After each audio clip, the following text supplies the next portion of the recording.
할렐루야, 2024년 5월 3일 금요일 아침입니다. 계속되는 통독의 말씀 중 오늘은 역대상 9장과 10장의 말씀으로 함께 묵상하며 나아가기 원합니다.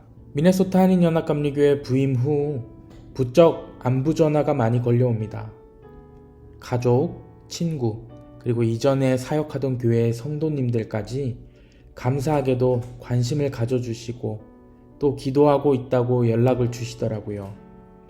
안부 전화가 걸려올 때마다 저도 그들을 위해 기도해주고 싶어서 묻는 말이 있습니다. 그것은 신앙생활 잘하고 계신가요? 라는 질문입니다. 오늘 여러분께도 한번 묻고 싶습니다. 신앙생활 잘하고 계십니까? 보통 돌아오는 답변은 네, 예배 잘 드리고 있습니다. 혹은 아니요, 예배를 잘 드리지 못하고 있습니다. 두 가지 답변인 것 같습니다. 신앙생활이라고 하면 여러분은 어떤 모습들이 생각나십니까? 보통 성경을 읽거나 기도를 하고 교회 모임에 잘 참석하고 헌금하고 복음을 전하는 모습들을 생각합니다. 아주 좋은 신앙생활이죠. 하지만 지금 말한 이 모습들은 신앙생활이라기보다는 그리스도인으로서 당연히 해야 하는 것들입니다. 신앙생활이라 함은 일상 속에서의 거룩, 즉 삶 속에서 예수님이 그러하셨듯이 이웃을 사랑하고 그들이 필요한 것을 찾아 베풀고 돌봐줌으로써 그들에게 기쁨과 감사를 경험하게 하는 삶, 더 나아가서 당신이 믿는 하나님이라면 저도 믿고 싶습니다 라는 고백을 듣는 삶을 말합니다. 오늘 이 아침 예수 그리스도를 믿는 그리스도인으로서 참된 신앙생활의 모습으로 일상을 살아가는 저와 여러분 되시기를 주님의 이름으로 축복합니다.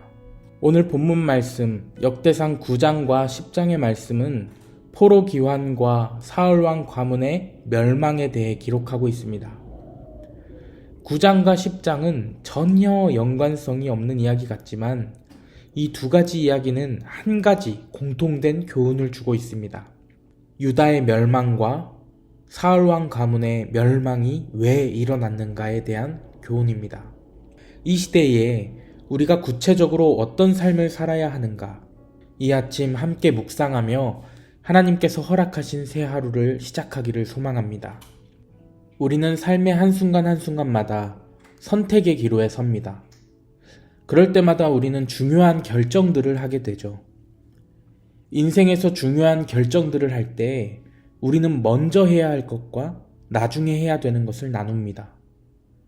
먼저 해야 할 것과 나중에 해도 되는 것, 이것들을 잘 알고 행동하면 근본적인 것, 근원적인 것들, 즉 본질을 잃지 않으며 이를 진행해 나갈 수 있기 때문입니다.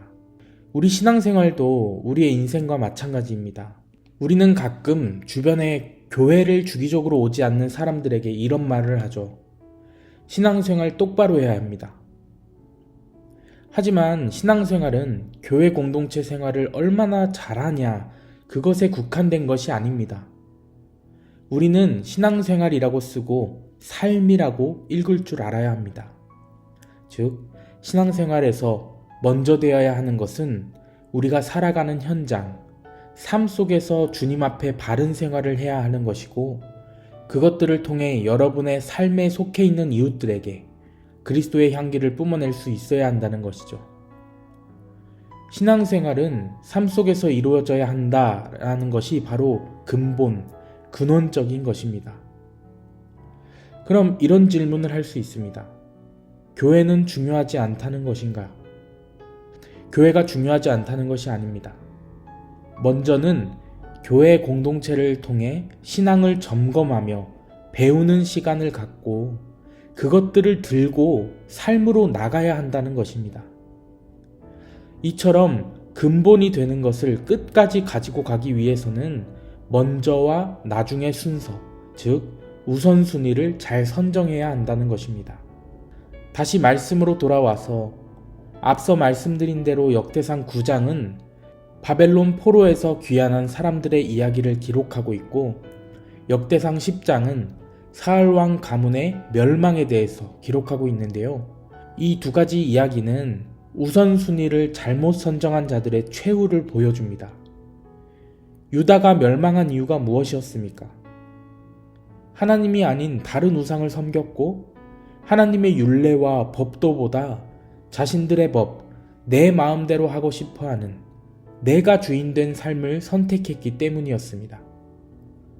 그렇다면 사울 왕 가문이 멸망한 이유는 무엇이었습니까? 하나님께 배우고 하나님의 가르침을 따르는 것이 아니라 세상신들, 우상숭배자들, 이상한 귀신의 소리를 하는 사람들의 말에 더 귀를 기울였기 때문입니다. 오늘 우리가 함께 묵상하는 이 두 가지 이야기의 공통점은 우선순위가 잘못되었다라는 것이죠. 이것은 역대기의 매우 중요한 지적이라 할 수 있습니다. 우선순위를 하나님께 두지 않는 것은 죄악입니다. 그리고 그 죄악은 하나님께서 은혜로 주신 모든 것을 빼앗아 갑니다. 이 사실은 역대기뿐만 아니라 성경 전체에서 말하고 있습니다. 에덴 동산에서 첫 사람이 범죄했을 때 우선순위가 하나님이 아닌 나로 변한 그 죄악의 순간에 에덴의 축복을 잃었던 것처럼 말입니다. 저는 한때 한 가지 질문을 가지고 고민했던 적이 있습니다. 그 고민은 제가 기도할 때마다 입버릇처럼 나오는 하나님은 제 삶의 주인이십니다 라는 말 때문이었습니다. 어느 날 제 입술의 고백이라고 생각했던 그 말이 거짓으로 다가옴을 느낀 적이 있습니다. 말로는 나는 하나님이 먼저고 하나님이 전부입니다. 내 삶의 주인은 하나님이십니다 라고 하지만 긴박하고 급박한 순간이나 궁핍하고 갈급한 순간이 다가올 때면 먼저 나부터 챙기고 보자 라는 아주 교만하고 이기적인 생각이 들더라고요. 그리고 그 순간 하나님이 제 삶의 주인이시라는 그 본질을 잃었습니다. 이것이 바로 인간입니다.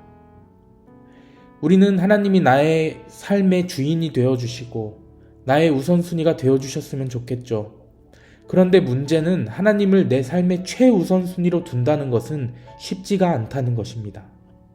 우리 인간에게는 한 가지 버릇이 있습니다.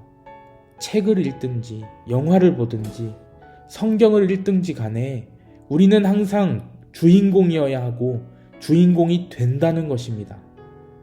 예를 들어서 사울과 다윗의 이야기를 들으면 우리는 늘 다윗이고 에서와 야곱의 이야기를 들으면 우리는 늘 야곱입니다. 그런데 한번 잘 생각해 보십시오. 우리는 다윗과 같은 삶을 삽니까? 아니면 야곱과 같은 삶을 삽니까? 언제나 하나님이 먼저입니까? 조금만 마음에 들지 않으면 하나님을 뒷전으로 밀어버리지는 않는지요? 정말 우리에게는 하나님보다 먼저인 것들이 없습니까? 제가 신학교에 입학해서 사역을 시작한 지 벌써 12년 정도가 되었습니다. 그리고 12년이라는 기간 동안 늘 교육부 사역을 했습니다. 교육부 사역자다 보니까 주일에 교회를 나오지 않는 아이들에게 연락을 하게 되죠. 그럼 그 아이들이 이렇게 이야기합니다. 학원 때문에 교회 못 갔어요. 할머니, 할아버지 뵙기 위해 시골 갔다 왔어요. 이 이야기만 하면 잔소리를 들을 것 같으니까 한 소리 더 보탭니다. 엄마가 그러랬어요. 어느 나라를 가든지 모든 부모에게는 자녀 교육에 대한 열정이 큰 것 같습니다. 그것이 공부가 됐든지 예술이 됐든지 자녀들의 교육에 도움이 된다면 정말 큰 열정과 헌신을 하는 모습들을 보곤 합니다. 한국에서 사역을 할 때 있었던 일인데요. 한국은 수능이라는 아주 큰 시험이 있죠. 수능이 코앞으로 다가왔고 제 기억에 맞다면 월요일이 수능을 치르는 날이었던 걸로 기억합니다. 그런 상황 속에 있는 자녀들이 있다면 부모님들은 주일에 교회를 먼저 보내려 할까요? 아니면 학원을 먼저 보내려 할까요? 보통 수능이 다가오니 수능 다 끝나면 교회 생활 열심히 하면 되겠지. 지금 급한 건 예배보다는 수능이니까 한 번은 이해해 주시겠지 라고 생각하는 사람들이 대부분일 것이고 또 그럴 수 있겠다 라고 이해하는 사람들이 대부분일 것입니다. 근데 정말 참 슬픈 것은요. 하나님이 입시에 밀리고 돈에 밀리고 잠에 밀리고 사업에 밀리고 세상에 밀리는 경우가 얼마나 많은지 모릅니다. 결국 우리 현실은 다윗이 아니라 사울이고 야곱이 아니라 에서인 것입니다. 우리가 세상 먼저라고 하는 순간부터 하나님을 놓친 거예요. 본질을 잃었다는 것입니다. 그리고 결국은 세상까지 잃게 되는 것이죠. 하지만 하나님 먼저가 된다면 하나님도 얻고 하나님이 더하여 주시는 복도 얻게 되는 인생이 될 것입니다. 그 인생을 잘 살아낸 사람, 하나님만 경외하는 믿음을 가장 잘 실천한 사람을 한 명 소개하자면 바로 다니엘입니다. 바벨론의 지혜자들이 왕의 꿈을 해석하지 못하자 왕은 그들을 찾아 죽이라고 아리옥에게 명령하죠. 하지만 그 아리옥 앞에 다니엘이 섭니다. 그리고 그에게 바벨론 지혜자들을 죽이지 말라고 나를 왕의 앞으로 인도하라. 그리하면 내가 그 해석을 왕께 알려드리겠다고 이야기합니다. 세상 관점으로 볼 땐 있을 수 없는 일입니다. 저도 같이 죽여주세요 라고 말하는 것과 같은 겁니다. 바벨론의 지혜자들은 그 당시 최고의 두뇌를 가진 사람들이었습니다. 하지만 그들도 느부갓네살 왕의 꿈을 해석하지 못하죠. 그래서 다 죽을 위기에 처해 있는데 최고의 지혜자들도 풀지 못한 그 꿈을 내가 풀어줄 테니 나를 왕의 앞으로 인도하라라고 근위대장 아리옥에게 말하고 있는 것입니다. 다니엘이 어떻게 그럴 수 있었겠습니까? 그것은 나의 관점이 아닌 하나님의 관점에서 행동했기 때문입니다. 다니엘의 인생은 하나님 먼저가 실천되는 인생이고 그런 인생을 살아왔기 때문에 본질, 즉 하나님을 잃지 않는 인생이었던 것입니다. 결국 느부갓네살 왕에게 보여주신 하나님의 은밀한 계시가 다니엘을 통해 선포되는 것을 보십시오. 하나님의 진리 앞에 세상의 지혜와 지식을 무릎 꿇리는 사건이자 하나님을 경외하는 믿음, 즉 하나님을 우선순위에 둔 인생의 결과입니다. 다니엘을 바라보며 가장 크게 와닿는 것은 하나님이 우선인 사람에게는 두려울 것이 없다라는 것입니다. 혹시 여러분 마음에 두려움이 있으십니까? 그 두려움이 인간관계, 재물, 신앙, 미래, 그 어떤 이유가 되었든지 간에 내가 진정으로 하나님을 경외하고 있는가? 내가 진정으로 하나님을 믿고 있는가를 점검해 보셔야 합니다. 내 마음에 하나님이 우선인지를 확인해 보셔야 한다는 것입니다. 우리가 하나님을 먼저 선택하면 하나님은 절대 배신하지 않으십니다. 더 큰 복으로 우리에게 부어주시는 분이십니다. 하나님 먼저. 이게 아무것도 아닌 것 같지만 이것은 신앙의 본질입니다. 여러분 인생이 이러한 인생이 되었으면 좋겠습니다. 하나님만 경외하는 다니엘의 믿음. 이것이 여러분의 인생 속에 실천될 때 그 어떠한 어려움이나 두려움 속에서도 하나님이 책임져 주실 것을 알기에 담대하고 평안할 것입니다. 주님이 우선 되시고 나의 주인이라고 인정할 때 여러분의 가정도, 일터도, 교회도, 삶도 행복으로 가득할 줄 믿습니다.